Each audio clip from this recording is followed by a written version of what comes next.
IT city, garden city ಅಂತೆಲ್ಲ ಕರೆಯೋ silicon city ಇದೀಗ ಗಾರ್ಬೇಜ್ ಸಿಟಿ ಆಗ್ತಿದೆ. ಕೆಲ ಏರಿಯಾಗಳಲ್ಲಿ ಕಸದ ಸಮಸ್ಯೆ ಮತ್ತೆ ಸದ್ದು ಮಾಡ್ತಿದೆ. ಸೋಷಿಯಲ್ ಮೀಡಿಯಾದಲ್ಲೂ ಕಸ ನಿರ್ವಹಣೆ ಬಗ್ಗೆ ಪಾಲಿಕೆ ವಿರುದ್ಧ ಟೀಕೆ ವ್ಯಕ್ತವಾಗ್ತಿದೆ.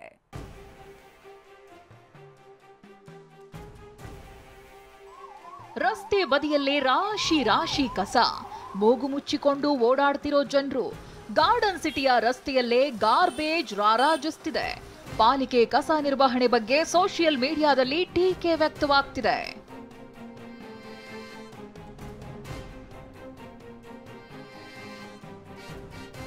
ರಸ್ತೆ ಬದಿಯಲ್ಲೇ ರಾಶಿ ರಾಶಿ ಕಸ, ಮೂಗು ಮುಚ್ಚಿಕೊಂಡು ಜನರ ಓಡಾಟ. ಕಿರಣ್ ಮಜುಮ್ದಾರ್ ಶಾ ಟ್ವೀಟ್, ಪಾಲಿಕೆ ವಿರುದ್ಧ ಅಸಮಾಧಾನ. ಕ್ಲೀನ್ ಸಿಟಿ, ಗ್ರೀನ್ ಸಿಟಿ ಅಂತ ಬ್ರ್ಯಾಂಡ್ ಬೆಂಗಳೂರಿನ ಮಂತ್ರ ಜಪಿಸ್ತಿರೋ ಸರ್ಕಾರ ಮತ್ತು ಪಾಲಿಕೆ ಕಸ ವಿಲೇವಾರಿ ಬಗ್ಗೆ ನಿರ್ಲಕ್ಷ್ಯ ವಹಿಸಿದೆ. ನಗರದಲ್ಲಿನ ಕಸದ ಸಮಸ್ಯೆ ಬಗ್ಗೆ ಬಯೋಕಾನ್ ನಿರ್ದೇಶಕಿ ಕಿರಣ್ ಮಜುಮ್ದಾರ್ ಶಾ ಟ್ವೀಟ್ ಮಾಡಿದ್ದಾರೆ. ಎಲ್ಲೆಂದರಲ್ಲಿ ಕಸದ ರಾಶಿ. ನಾಗರಿಕರಾದ ನಮಗೆ ರಸ್ತೆ ಬದಿ ಕಸ ಎಸೆಯದಂತೆ ಪ್ರಜ್ಞೆ ಮೂಡಬೇಕಿದೆ.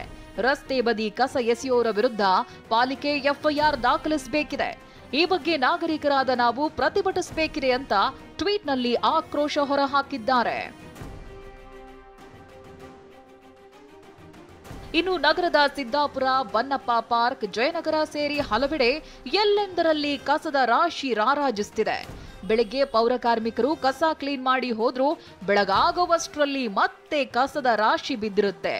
ನಿಮಾನ್ಸ್ ಇಂದಿರಾ ಗಾಂಧಿ ಮಕ್ಕಳ ಆಸ್ಪತ್ರೆಯ ರಸ್ತೆಯಲ್ಲೇ ದೊಡ್ಡ ಕಸದ ರಾಶಿ ಇದ್ದು ರೋಗಗಳು ಹರಡೋ ಭೀತಿ ಎದುರಾಗಿದೆ. ಇಲ್ಲಿ ಸುತ್ತಲೂ ಹಾಸ್ಪಿಟಲ್ಸ್ ಇದ್ದಾವೆ.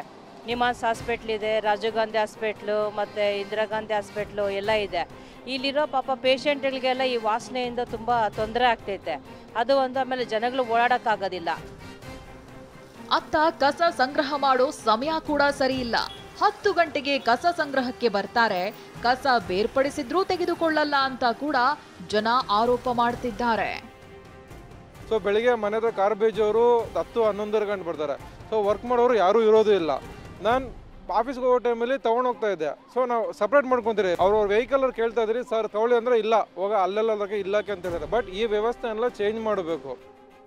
ಏನೇ ಹೇಳಿ, ಒಂದೆಡೆ ಬ್ರ್ಯಾಂಡ್ ಬೆಂಗಳೂರಿನ ಹೆಸರಿನಲ್ಲಿ ಸಿಟಿ ಅಂದ ಹೆಚ್ಚಿಸಲು ಪಾಲಿಕೆ ಸರ್ಕಸ್ ಮಾಡ್ತಿದ್ರೆ, ಕಸ ವಿಲೇವಾರಿಯಲ್ಲಿ ಗುತ್ತಿಗೆದಾರರ ನಿರ್ಲಕ್ಷ್ಯ ಎದ್ದು ಕಾಣ್ತಿದೆ. ಜನರು ಕೂಡ ಎಲ್ಲೆಂದರಲ್ಲಿ ಕಸ ಎಸೆಯದೆ ಜವಾಬ್ದಾರಿ ತೋರಬೇಕಿದೆ. ಶಾಂತಮೂರ್ತಿ, ಟಿವಿ9 ಬೆಂಗಳೂರು.